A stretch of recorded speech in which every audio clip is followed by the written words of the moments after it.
Welcome to the deep dive. Today we're stepping back into the 19th century to get into Harriet Beecher Stowe's huge work, Uncle Tom's Cabin. Right. And this isn't just a book report. We're really trying to pull out the sharpest, most uncomfortable parts of the text. The parts that really expose the moral and economic contradictions at the heart of the whole slavery system. Exactly. Our mission today is to look at how Stowe uses these specific characters in these just devastating stories. To show what exactly? To show not just the cruelty, but the whole mechanism, the complicity, the moral compromises that were needed to keep the institution going. So where do we start? We start right where the book does, right where the tragedy kicks off, in Kentucky on the Shelby plantation. And the opening, it's all about money. Mr. Shelby is in debt, and he's making a deal with a slave trader, a man named Haley.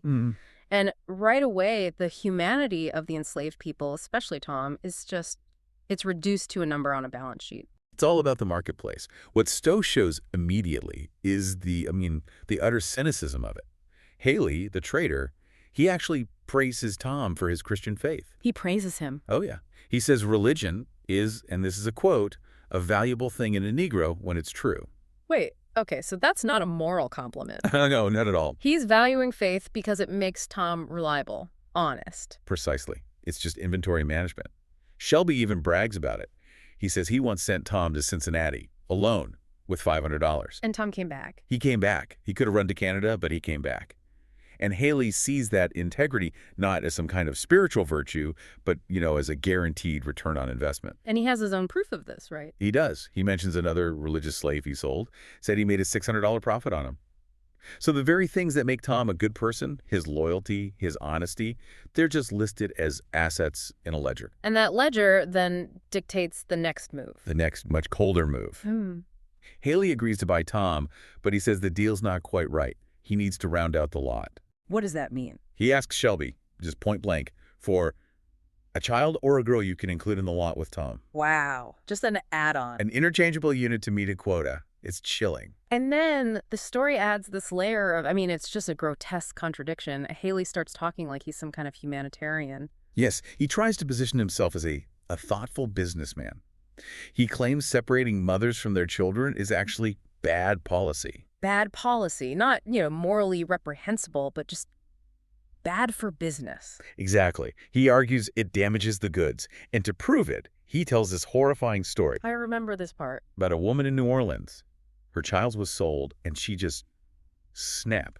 She went insane, strangled her baby, and died. And Haley's takeaway from that tragedy is what? His conclusion is that it was a $1,000 waste only because the man didn't know how to do business. Unbelievable. He's focused on the financial loss. He even compares himself, his supposed caution, to the great British abolitionist William Wilberforce. It's just a profound level of self-deception. And that kind of talk is what finally hits Mrs. Shelby. Yes. When she hears about the sale, she is just horrified. She says she never thought slavery was right, and then she calls her husband an abolitionist. But she says it with disgust, right? It's pure irony. Yes, bitter irony. And Mr. Shelby gets defensive. Of course. He retreats into what society tells him is okay. He talks about the support of wise and pious men, which is Stowe's way of pointing to all the sermons being used to justify slavery. So he's hiding behind the institution. He is.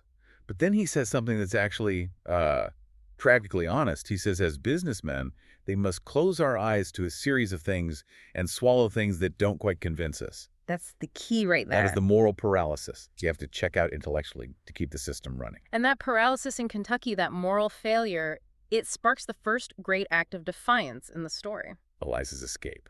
She's a young quadroon mother, and she finds out her son, Harry, is the child being added to the lot with Tom. And Stowe describes young Harry so vividly, the silky curls, the big expressive eyes.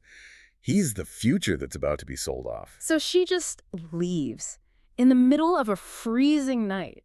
The book says her fear and her constant prayers gave her this supernatural strength. Lord, help me. Lord, save me. She's just running, fueled by pure maternal instinct. And it's not just her. Her husband, George Harris, he's already at his breaking point. Right. He'd just been whipped for refusing some brutal order. And his declaration is just. It's pure fire. He says, I will not again call any man master. I am a free man.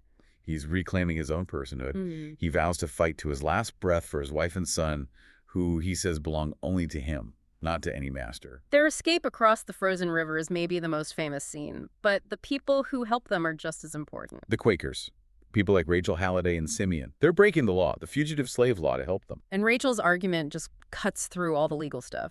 She asks, would you turn a poor, trembling, hungry creature from your door? It's a moral question, not a legal one.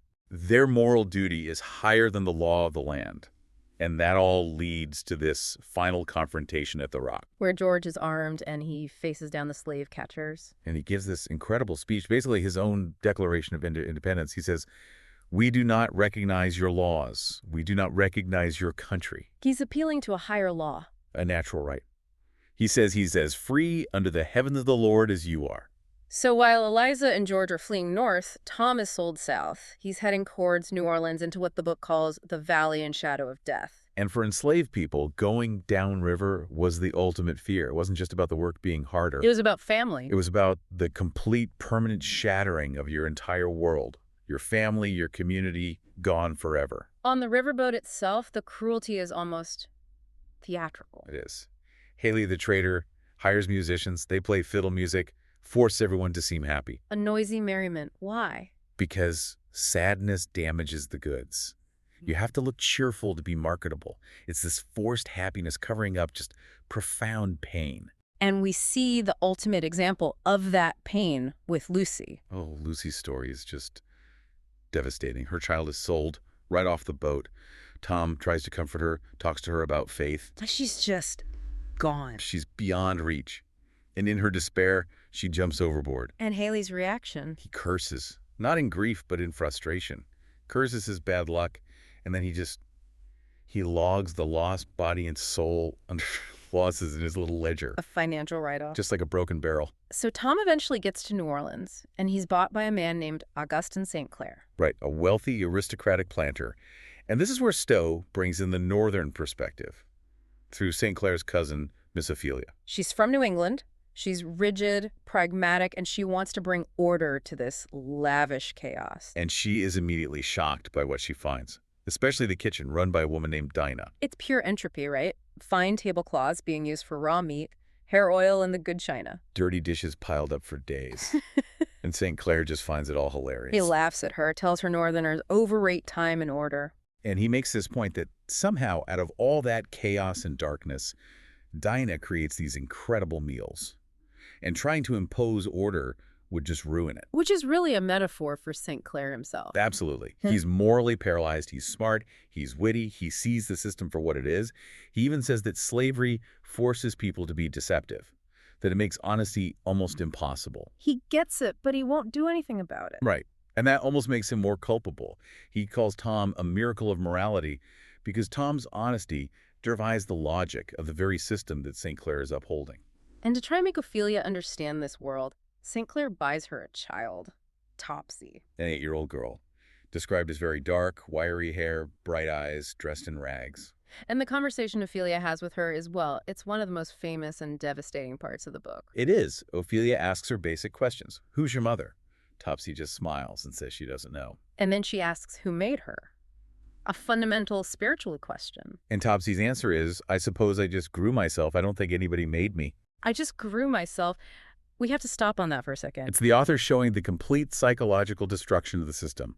It strips away your history, your identity, your very idea of creation or purpose. And then Ophelia finds the scars. The old scars and bruises on her back. The physical proof of her stolen innocence. Tom's life with St. Clair is relatively easy, but it ends suddenly when St. Clair dies. And Tom is sold again, this time, into the true abyss. Simon Legree's plantation. Legree he's the endpoint of the whole system, the personification of that irresponsible power the book talks about. Right. He immediately tries to crush Tom's spirit. He brags that his fist has become like a stone from so much exercise with Negroes. And he strips away everything. Tom's nice clothes are replaced with rags. His small keepsakes, things from Eva, are thrown in the river. Legree's goal is explicit. He says he wants to break Tom's faith, his dignity, because, in his words, intelligent or pious slaves always run away and create problems. The only thing Tom manages to hold on to is his Bible. But this is where Stowe makes her big argument. Legree has total external control, but Tom achieves this incredible internal triumph. His faith.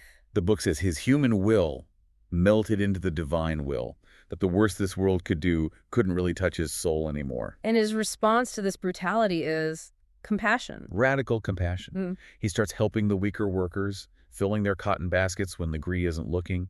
He gives his own blanket to a sick woman. These are hugely risky things to do. Yeah, and the other slaves notice. They do. Slowly, despite Legree's threats, they start gathering on Sundays to hear Tom talk about Jesus. This quiet, spiritual resistance becomes the new center of power on the plantation. It's a different kind of defiance. It's not violence, it's faith. Before we get to Tom's end, there's one more story of ruin we should mention. Prue. Prue. Her despair is just absolute. She tells Tom she drays to forget her baby, who died from neglect. And her final line is just, it's so raw. I'll drink even if I go to hell for it. The master says I'll go to hell, and I tell him I'm already there. She's saying the system has already created hell on earth. But the book balances that despair with the success of the Harris family. Right. George, Eliza, and Harry make it to Canada. They're safe. And they're helped by George's long-lost sister, Emily, who was freed and came back rich to buy her family's freedom. A little bit of hope there. And a confirmation that Cassie, from Legree's plantation, also escaped. Then the story brings us back to Kentucky, to young George Shelby. The son of Tom's original master. He honors his promise. He sells off the estate, pays the debts, and travels south to buy Tom back. It's a real act of redemption for the Shelby name. But it comes too late. Tragically late. He finds Tom, but Tom dies just moments after they're reunited.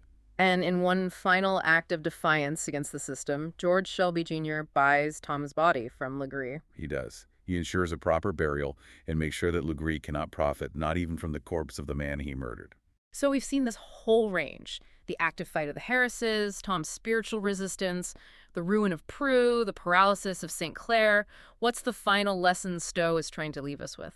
I think the author pulls the camera back to indict the whole structure. The argument is that the system itself is the problem. Not just a few bad actors. Exactly. It's flawed because it gives absolute irresponsible power to every master, including, as the text says, the ruffians, the brutal, and the degenerates. The suffering it causes, separating families, destroying dignity, can't be fixed by one kind person. The structure itself is sinful. It is. The text reminds us, a chair and a table have no feelings, and the man does. You can't just erase a soul with a bill of sale. So this whole deep dive has really been about two paths of resistance. Yeah. Flight and endurance. And it also forces us to look at the people who did neither, the Augustin St. Clairs. The ones who saw it all clearly, but chose comfort instead of action. It really makes you wonder how many people felt that disgust, like Mrs. Shelby, or had that awareness like St. Clair, but just let it all continue. And that leads us to our final provocative question for you, the listener. Stowe shows us this world of economic cynicism, cruelty, and moral paralysis. If the source is arguing that man cannot be trusted with irresponsible power, what responsibility do individuals have when their own government or laws approve of that power? And maybe more pointedly, how does the ability to simply close your eyes and ears, which was St. Clair's solution, become its own silent form of complicity?